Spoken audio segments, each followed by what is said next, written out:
ہمارا مقابلہ اس جماعت سے ہے جو نسل در نسل دھاندلی کی پیداوار ہے۔ یہ جماعت عوامی حمایت کی بجائے ہمیشہ دھاندلی سے اقتدار میں آئی۔ چیئرمین پیپلز پارٹی بلاول بھٹو کی مسلم لیگ نون پر شدید تنقید۔ مظفر آباد میں ورکرز کنونشن سے خطاب میں کہا، آج آپ اگر وزیر اعظم یا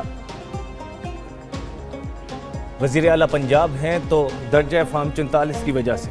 ان کے قائد پہلی بار وزیر اعلیٰ بنے تو دھاندلی کی وجہ سے بنے۔ بلاول بھٹو نے مزید کہا کہ یہ پہلی بار اصغر خان کیس، تیسری بار الیکشن کمیشن میں دھاندلی کی وجہ سے وزیر اعظم بنے۔ کشمیر میں دھاندلی نہیں کرنے دیں گے، الیکشن کمیشن اس بار تحقیقات کرے۔ سیاسی میدان میں شکست قبول ہے، چوری شدہ رزلٹ نہیں قبول کیا جا سکتا۔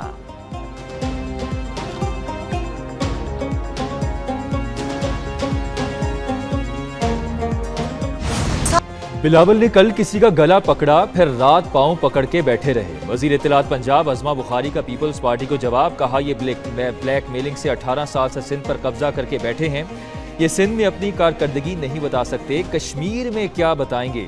کراچی میں ٹرانسپورٹ کا سسٹم نہیں ہے، یہ اپنے گھر لاڑکانہ کی حالت نہیں بدل سکے۔ بلاول بھٹو تشریف لائیں، ان کو پنجاب کی ترقی دکھاتے ہیں۔ سندھ اور مریم نواز کے پنجاب سکولز کی حالت دیکھ لیں، پنجاب میں زیادہ بارش آتا ہے تو پانی نہیں آتا۔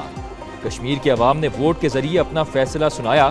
وفاقی وزیر طارق فضل چودھری نے کہا کہ پیپلز پارٹی پرانی روایت دہرا رہی ہے، بغیر ثبوت دھاندلی کا الزام لگانا شکست چھپانے کی ناکام کوشش ہے۔ عوام نے پیپلز پارٹی کی کارکردگی دیکھ کر نون لیگ کو ووٹ دیا۔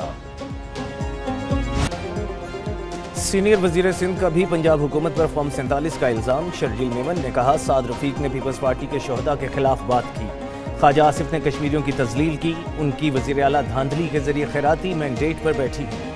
مسلم لیگ نون اب آزاد کشمیر میں دھاندلی کے ذریعے آنا چاہتی ہے۔ نون لیگ کو عوام کے ووٹ پر ڈاکہ نہیں ڈالنے دیں گے۔ کراچی میں چیلنجز ہیں کیونکہ یہ ایک شہر نہیں پورا ملک ہے۔ کراچی میٹروپولیٹن سٹی ہے، پورے ملک سے لوگ آتے ہیں۔ پرویز اشرف نے کہا، کشمیر الیکشن میں عوام کو مارا اور پولنگ اسٹیشن سے نکالا گیا۔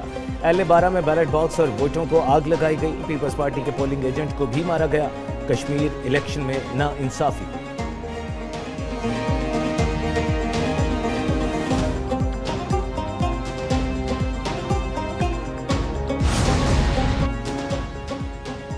سیکیورٹی فورسز کی بلوچستان اور خیبر پختونخوا میں کارروائیاں، 32 دہشت گرد ہلاک۔ ISPR کے مطابق خیبر پختونخوا کے مختلف علاقوں میں آپریشنز میں فتنہ الخوارج کے 24 دہشت گرد ہلاک۔ بلوچستان کے ضلع نوشکی میں فتنہ ہندوستان کے 8 دہشت گرد جہنم واصل۔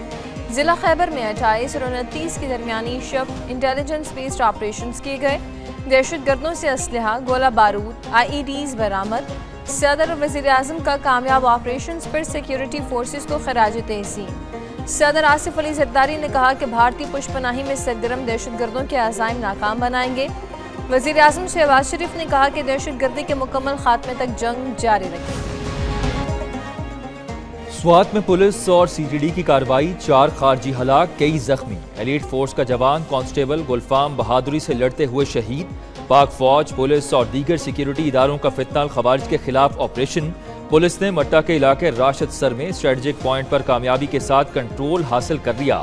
4 خوارج نے ایک مکان میں پناہ لے کر اہل خانہ کو انسانی ڈھال بنا لیا۔ آپریشن جاری، شہریوں کو انسانی ڈھال بنانا خوارج کی بزدلی اور ناکامی کا واضح ثبوت ہے۔ ترجمان پولیس کے مطابق RPO ملاکنڈ اور DPO سوات کی نگرانی میں شلق و سر میں آپریشن جاری۔ دہشت گردوں کو شدید نقصان پہنچا، کئی دہشت گرد ہلاک اور زخمی ہو چکے۔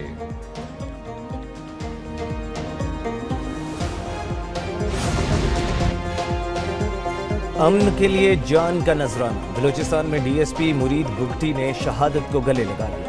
بارکھان کے علاقے رکنی میں آپریشن کے لیے جاتے ہوئے وطن پر قربان۔ شہید مرید بگٹی کا تعلق سوئی سے تھا۔ ضلع بارکھان میں بطور DSP محکمہ پولیس میں فرائض سر انجام دے رہے تھے۔ وزیر داخلہ محسن نقوی کا بہادر DSP مرید بگٹی شہید کو خراج عقیدت کہا۔ DSP مرید بگٹی شہید شجاعت، فرض شناسی اور قربانی کی لازوال مثال ہے۔